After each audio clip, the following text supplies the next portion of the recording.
नमस्कार। इस बार मैं आपके सामने लेके आई हूँ डाइजेशन एंड एब्जॉर्प्शन से related topic, digestion and pancreas. Pancreas बड़ा इंपॉर्टेंट भाग है। अब देखिए, पैंक्रियास पत्ते के जैसा लग रहा है, पतला दुबला सा है और रियलिटी में अगर देखा जाए तो लोकेट भी नहीं होता। Actually the working of pancreas is wholly depend upon the gall bladder. Gall bladder is situated within the lower lobe of the liver. Actually, human liver is 5 lobed, but it is looking as 2 lobed due to the presence of diaphragm in between them. Gallbladder is responsible to produce bile juice, and bile juice is secreted by a common bile duct. This common bile duct shows their bifurcation. One goes to the common hepatic duct, that is goes to the liver, and it goes to the duodenum. Duodenum is the first portion of small intestine, and mid one is goes to the pancreatic duct. That means bile is the common fluid produced by the gallbladder, which is passes by the common bile duct into the common hepatic duct, pancreatic duct, and the hepatopancreatic duct, and in the duodenum. So it alters the functioning of the enzymes. Basically, the main theme of the bile secretion is to make the surrounding alkaline. It is responsible for the working function of the pancreas. Pancreas is known for the emulsification of fat. अब देखिए, खाने में तड़का लगता है। तड़के के लिए लोग तेल यूज करते हैं, वनस्पति घी यूज करते हैं, एनिमल घी यूज करते हैं, जिसको शुद्ध देसी घी बोला जाता है। इच्छा है, जिसको जैसा खाना है वो वैसा खाता है, तड़के के लिए होता है। तो लोग बोलते हैं नहीं, तड़का बंद करो। अब ये तेल घी क्यों खाया जा रहा है? इंडियन खाने में तो इसका बहुत यूज है, तो ये क्यों खाया जा रहा है, इसका राज अब धीरे धीरे खुलता जाएगा। तो सुनिए, जब स्टमक में ये तेल घी पहुंचा था तो वहां पर एसिडिक एक्शन हुई थी और जो लिपिड्स थे वो कन्वर्ट हो गए फैट ग्लोबिल। फैट ग्लोबिल अब पैंक्रियाज में पहुंच गए और पैंक्रियाज में लाइपेज एंजाइम जो अल्कलाइन पीएच पे एक्ट करता है। अल्कलाइन पीएच किस वजह से हुआ? बाइल की वजह से हुआ। तो ये लाइपेज एंजाइम इस अल्कलाइन पीएच पर वर्क करता है और फैट ग्लोबिल को कन्वर्ट करता है फैटी एसिड। अब इसका फर्दर कन्वर्शन नहीं होगा। ये फैटी एसिड अब हमारे एडिपोज टिश्यू में जाकर जमा हो जाएंगे। रिंग लाइक स्ट्रक्चर रहता है एडिपोज टिश्यू का, उसमें जाके जमा हो जाएंगे। वो भी भर गए तो फिर जमा होने लगता है। देखिए, यहाँ यहाँ यहाँ और यहाँ और लास्ट में ये नेक रीजन भरने लगता है। नेक रीजन भरने लग जाएगा तो शैंक भरेगा, बेली भरेगी, बैक भरेगा। और ये नेक जिस दिन भरने लग गई तो इंसान कहलाता है ओबसेट, यानी कि ओबेसिटी में रिजल्ट हो जाता है। तो ओवर खाना अति सर्वतः वर्जते। तो ये हमारा मैटर नहीं, डिस्कशन का मैटर नहीं कि अति किस चीज की हो रही है। भाई, हमारा डाइजेशन का काम है, जो आया उसको डाइजेस्ट करना। तो फैट ग्लोबिल को डाइजेस्ट किया फैटी एसिड में। फैटी एसिड का फर्दर कन्वर्शन नहीं होगा और ये fatty acid as it is adipose tissue में जाकर लॉक्ड हो जाएंगे और ज्यादा एक्सेस हो गए तो ब्लड स्ट्रीम में आ जाएंगे। अब दूसरा मेन काम है पैंक्रियास का कि स्टार्च का डाइजेशन। अब स्टार्च क्या है? स्टार्च कॉम्प्लेक्स कार्बोहाइड्रेट है। ये कार्बोहाइड्रेट हम लेते हैं कौन सी फॉर्म में? राइस खाते हैं, पोटैटोज खाते हैं, आलू खाते हैं। इंडिया में तो आलू फल सब्जियों का राजा है। दूसरी चीज है कि भाई स्वीट पोटैटो, अमेरिका में तो बहुत चलता है स्वीट पोटैटो। फॉरेन कंट्री में जाओ, स्वीट पोटैटो तो धड़ल्ले से चलता है। इंडिया में भी हम खाते हैं, सावन का महीना लग जाए तो स्वीट पोटैटो बहुत चलता है। और दूसरी चीज है साबूदाना। भाई, उपवास के लोग तो साबूदाना बहुत खाते हैं, बच्चों को भी बड़ा पसंद रहता है साबूदाना। तो ये सब स्टार्ची फूड है। स्टार्च क्या है? Complex carbohydrate, polysaccharide. तो इसका डाइजेशन होगा पैंक्रियाज में। अमाइलेज एंजाइम, अमाइलेज तो आपने पहले भी सुना था, हमारे सलाइवेशन में अमाइलेज एंजाइम मौजूद था, पर वो कौन से पीएच पे काम करता था? न्यूट्रल पीएच पे काम करता था। पर यहाँ पैंक्रियाज में ये अल्कलाइन पीएच पे काम करेगा। देखिए, नेचर हो गया ना चेंज, कि एंजाइम सेम है पर अब वो अल्कलाइन पीएच पे काम कर रहा है, तो अब वो कॉम्प्लेक्स कॉम्प्लेक्स कार्बोहाइड्रेट यानी स्टार्च को डाइजेस्ट कर रहा है किसमें, माल्टोज में। स्टार्च डाइजेस्ट हो गया किसमें, माल्टोज में। समझ में आ गया। अब पैनक्रियाज एक ग्लैंड है ना, पैनक्रियाज क्या है, ग्लैंड है, पार्शियली एक्सोक्राइन है, पार्शियली एंडोक्राइन। एंडोक्राइन है यानी कि वो हार्मोन दे रही है इंसुलिन। अब ये जो ग्लोब्यूल्स दिख रहे हैं ये कहलाते हैं आइसोलेट ऑफ लिंगरहैंस। लिंगरहैंस यानी लिंगरहैंस साइंटिस्ट ने इसको सबसे पहले डिस्कवर किया था पैनक्रियास को, और उसको नाम दिया था आइसोलेट ऑफ लिंगरहैंस। ये एनाटॉमिकली बना है सेल्स ऑफ असिनी से। 3 तरह के सेल्स रहते हैं, alpha cells, beta cells, delta sales. तो जो बीटा असिनी सेल्स है वो सीक्रेट कर रही इंसुलिन हार्मोन। फिर से बोल रही हूँ, हार्मोन है और हार्मोन का बनना जेनेटिक है।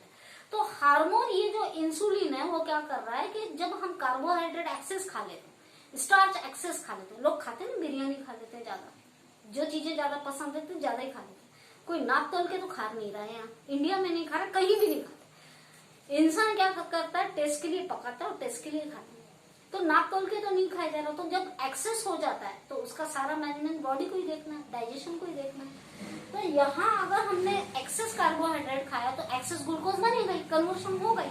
तो जब शुगर यानी कि ग्लूकोज शुगर, शुगर वो वाली नहीं जो टी शुगर है, टी शुगर कौन सी, शुक्र शुगर है वो जो डाइसाइक्राइड, और ग्लूकोज है मोनोसाइक्राइड। तो ग्लूकोज अगर बॉडी के ब्लड में अगर ज्यादा होते जाता है तो फिर क्या होगा, विस्कोसिटी बढ़ जाएगी, तब ये इंसुलिन हार्मोन आएगा और ग्लूकोज के लेवल को बैलेंस करेगा। तो अब इंसुलिन को कौन रखोगा, इंसुलिन को अल्फा सेल्स सीक्रेट करते हैं ग्लूकागॉन।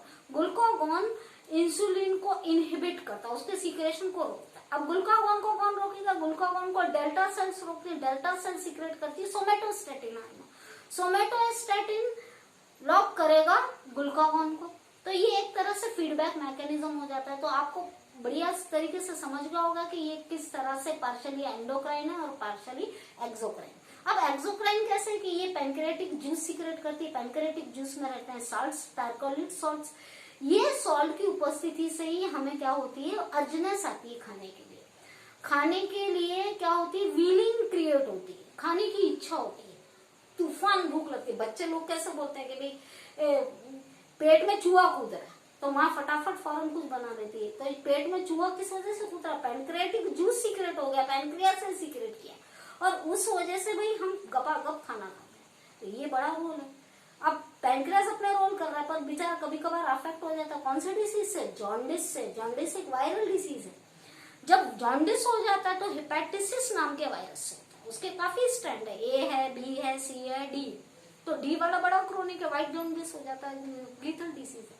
येलो जॉन्डिस जब हो जाता है तो बाइल का सीक्रेशन एक्सेस हो जाता है। बाइल एक्सेस अगर हो गया तो ये अल्कलाइन पीएच मेंटेन नहीं रहेगा, पीएच क्या हो जाएगा, बेसिक हो जाएगा। पीएच जब बेसिक हो जाएगा तो क्या होगा, फैट का इमल्सिफिकेशन नहीं होगा। डॉक्टर बोलेगा कि भाई जॉन्डिस वाला पेशेंट तेल खाना बंद करो, क्योंकि इमल्सिफिकेशन ही नहीं होगा फैट का बेसिक पीएच पे। अल्कलाइन पीएच पे लैक्टेज काम करता है। उसी तरह से स्टार्च का भी डाइजेशन नहीं होगा। जॉन्डिस का पेशेंट उल्टियां करता है, और उल्टी में क्या करता है, भड़ा भड़ चावल फेंक देता है उल्टी में।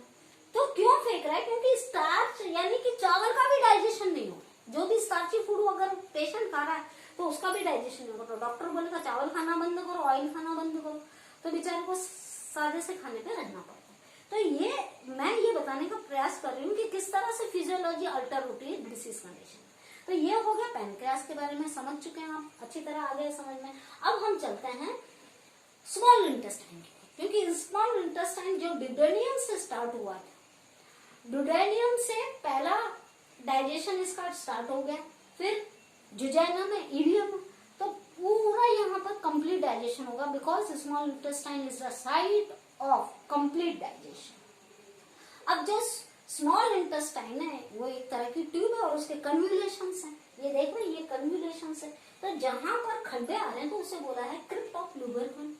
ये नेमिंग है और ये नेमिंग साइंटिस्ट के नेम से एसोसिएट है। अब थोड़ा सा और अंदर जाइए ना, एनाटॉमिकल जाना पड़ेगा ना, तह तक जाना पड़ेगा, सच्चाई तक जाना पड़ेगा।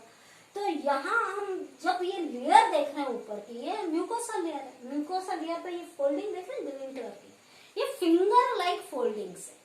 फोल्डिंग्स काफी महीन हो गई, फिंगर लाइक फोल्डिंग हो गई। तो जिस तरह से एरिया कन्फाइंड जाएगा। कौन कर रहा है? माइक्रोविल्लाई क्या कर रही है कि सरफेस को कम से कम करती जाए।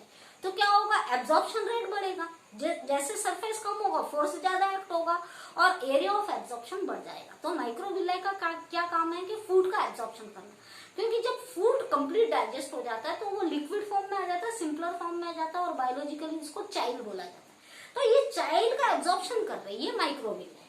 अब चाइल्ड आ गया है अंदर। अब अंदर जाइए तो देखिए पिलर लाइक सेल खड़े हैं जिसको बोला है लैक्टियल सेल।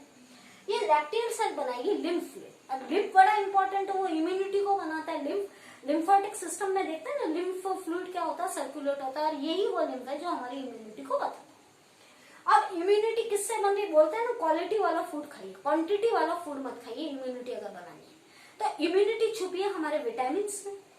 तो विटामिन तो होते हैं दो प्रकार के, वाटर सोल्यूबल, फैट सोल्यूबल। तो फैट तो इधर मौजूद हो गई, पैनक्रियाज ने फैट लाके दे दी। तो ये फैट क्या करेगी? फैट सोल्यूबल विटामिन को फैट में डिसॉल्व कर देगी, है ना। अब कुछ हार्मोन रहते हैं हमारी बॉडी में, जैसे सेक्स हार्मोन है।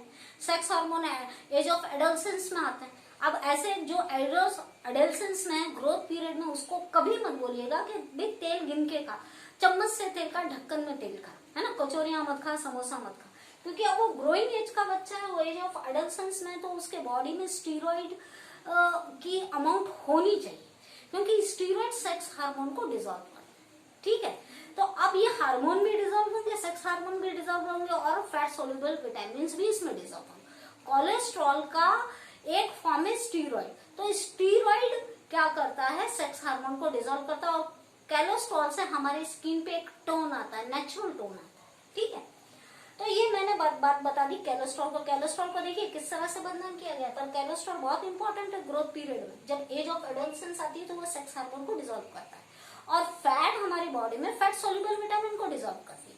अब ये विटामिन तब भी सोल्यूबल होंगे जब विटामिन डी उपस्थित रहेगा। विटामिन डी तो हम खाने में है ही नहीं, उसको तो सनलाइट से प्राप्त किया जाता है। सनलाइट में अगर बैठेंगे तो विटामिन डी मिलेगा। कम से कम 15 मिनट्स एक्सपोजर होना चाहिए मॉर्निंग लाइट में। तो सूर्य नमस्कार भी बोला वाला है इंडियन कल्चर में, तो 15 मिनट की वो एक्टिविटी अगर हम कर लेंगे तो विटामिन डी हमारी स्किन सिंथेसाइज कर लेगी।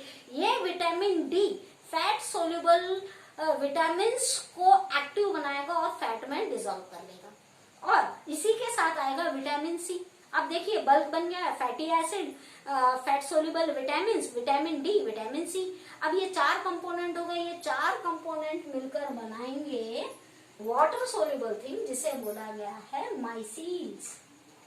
माइसिल्स बड़ी इंपॉर्टेंट है, शॉर्ट नोट आती है इसके ऊपर। तो माइसिल क्या है? वाटर सोल्यूबल कंपोनेंट है। लैक्टियल सेल ने माइसिल को बनाया। ये छोटे छोटे ड्रॉपलेट्स के फॉर्म में रहता है और ये माइसिल वाटर सोल्यूबल रहती है। इस माइसिल के अंदर क्या है फिर से बता दो। इस माइसिल के अंदर है फैटी एसिड्स, फैट सोल्यूबल